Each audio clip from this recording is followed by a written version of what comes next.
نحمده ونصلي على رسوله الكريم أما بعد فأعوذ بالله من الشيطان الرجيم بسم الله الرحمن الرحيم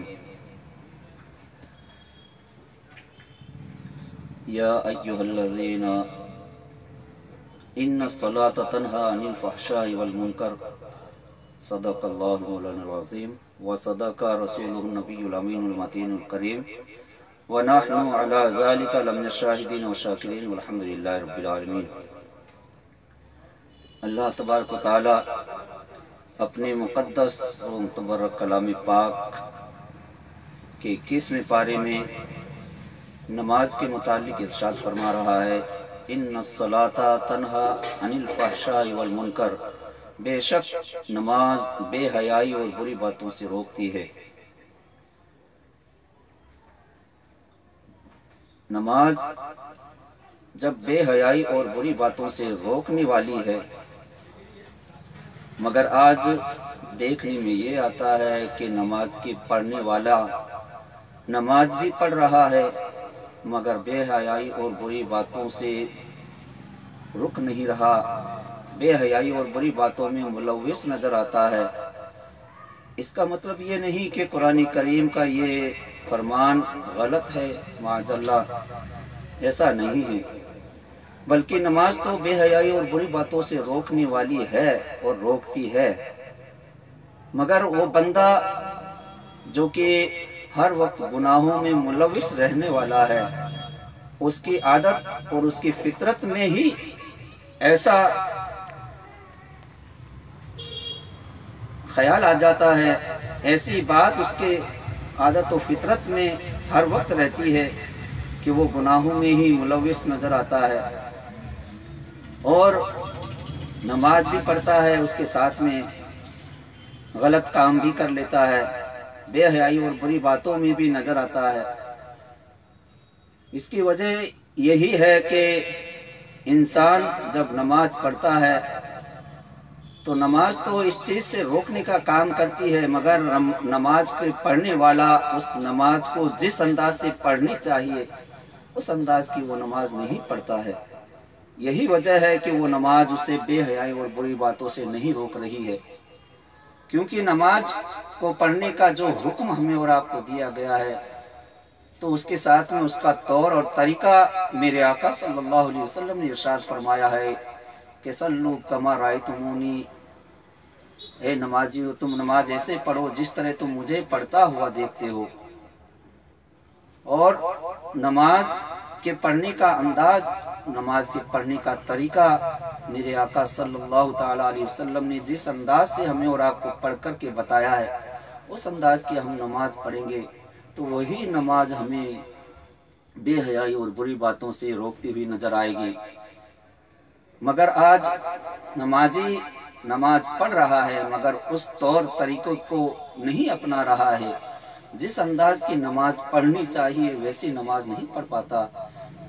اسی وجہ سے وہ بے حیائی اور بری باتوں میں ملوث نظر آتا ہے۔ اور ساتھ میں نماز کے پڑھنے کا جو حکم دیا گیا ہے تو اس میں نماز کے فرائض بھی ہے۔ پہلا جو ہے تکبیر تحریمہ ہے، پھر قیام ہے، پھر قرات ہے، پھر رکوع ہے، پھر سجدہ ہے، پھر قاعدہ آخرہ ہے، اور پھر سلام پھیرنا یعنی خروج بسنئی۔ یہ تمام نماز کے فرائض ہے۔ ان فرائض کو ادا کرنا بھی ضروری ہے، کیونکہ نماز کے اندر جو چیزیں فرض ہے ان فرضوں میں سے کوئی بھی ایک فرض ناقص رہ جاتا ہے، چھوٹ جاتا ہے تو اس سے نماز نہیں ہوتی۔ اور واجب اگر چھوٹ جائے غلطی سے، بھول سے،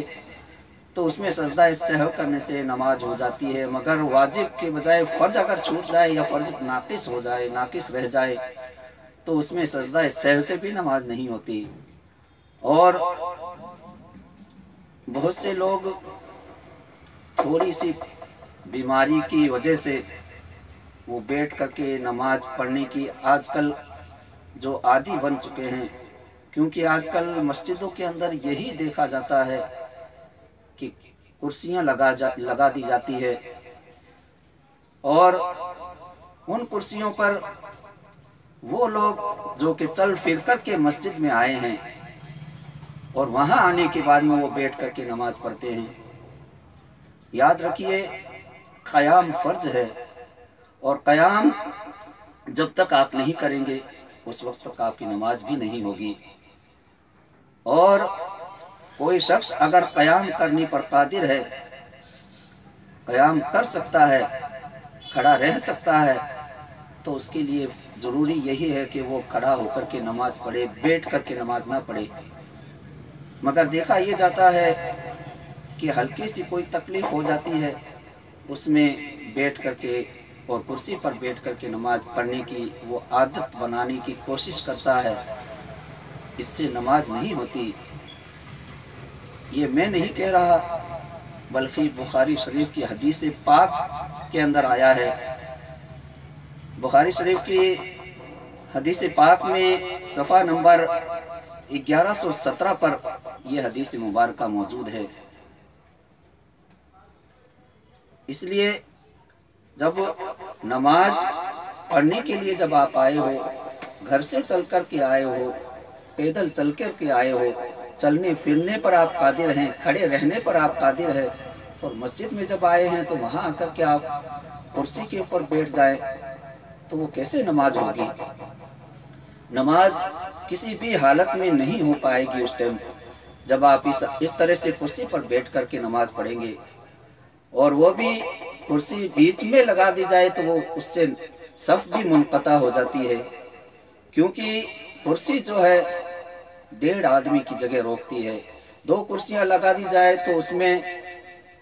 3 آدمی کی بجائے کرسی 2 لگی ہوئی ہے تو 2 ہی آدمی بیٹھیں گے اور جگہ 3 آدمی کی خالی ہو جائے گی، تو اس سے صف بھی منقطع ہو جاتی ہے، بیچ میں تو بالکل ہی نہیں ہونی چاہیے۔ اور کرسی اگر لگانے کی اجازت جب دی ہے تو ایسے موقع پر دی گئی ہے کہ سب سے پہلے تو آپ کھڑے رہ کر کے نماز پڑھنے پر قادر ہے تو کھڑے ہو کر کے نماز پڑھے، اور کھڑے رہنے کی آپ کے ہمت اور طاقت نہیں ہے، کوئی مجبوری ہے، تکلیف ہو رہی ہے، تو آپ بیٹھ کر کے زمین پر بیٹھ کر کے نماز پڑھ لیں، اس سے آپ اچھی طرح سے نماز پڑھ سکتے ہیں تو نماز پڑھیں۔ اور اس میں بھی آپ کو نیچے بیٹھنے میں اگر تکلیف ہو رہی ہے، درد بڑھ رہا ہے، یا پاؤں فولڈ کرنے میں کوئی دقت ہو رہی ہو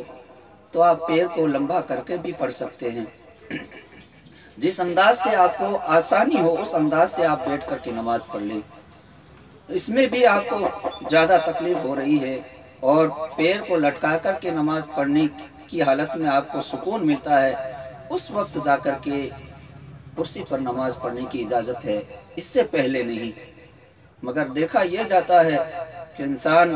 باہر مسجد سے باہر آئے گا نماز کے بعد میں تو گھنٹوں کھڑے رہے گا، کھڑے رہ کر کے باتوں میں ملوث نظر آئے گا، مگر 5 منٹ مسجد کے اندر اب آیا ہے تو وہاں بیٹھنے کی کوشش کرتا ہے، یہاں بیٹھنے کی اب بالکل ہی اسے اجازت نہیں دی جائے گی، کیونکہ جب اتنا کھڑا رہنے پر قادر ہے تو مسجد میں آ کر کے تم اپنی شان و شوکت دکھانا چاہتے ہو۔ یاد رکھیے اس سے نماز نہیں ہوتی، اور ہمیں اس چیز سے بچنا چاہیے، اسے اپنی شان و شوکت کا ذریعہ نہ بنائیں کہ لوگ ہمیں دیکھیں۔ اور اگر کرسی لگی بھی ہے تو اس کے لیے بھی ضروری یہ ہے کہ وہ دیوار کے سہارے پر جا کر کے پچھلی صفوں کے اندر اور دیوار کے سہارے پر ہو، تاکہ اس کے بعد میں کوئی شخص کھڑا نہ ہو، تاکہ اس کی نماز صف منقطع ہونے کی وجہ سے ضائع نہ ہو جائے۔ یہ ایسی وقت میں ہی کرسی لگانے کی اجازت ہے، اس کے علاوہ کسی بھی صورت میں کرسی لگا کر کے آپ نماز پڑھیں گے تو آپ نماز ادا نہیں کر پائیں گے، وہ آپ کی نماز ہوگی ہی نہیں، کیونکہ آپ نے جو فرض جو تھا اس فرض کو ادا نہیں کیا، اور جب فرض ادا نہیں ہوا تو پھر نماز بھی نہیں ہوگی۔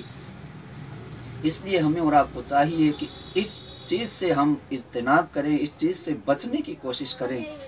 کہ مسجد کے اندر کرسی لگا کر کے آپ بیٹھیں، بلکہ جہاں تک ہو سکے جس انداز سے آپ بیٹھ سکتے ہو زمین پر بیٹھ کر کے نماز پڑھ لیں۔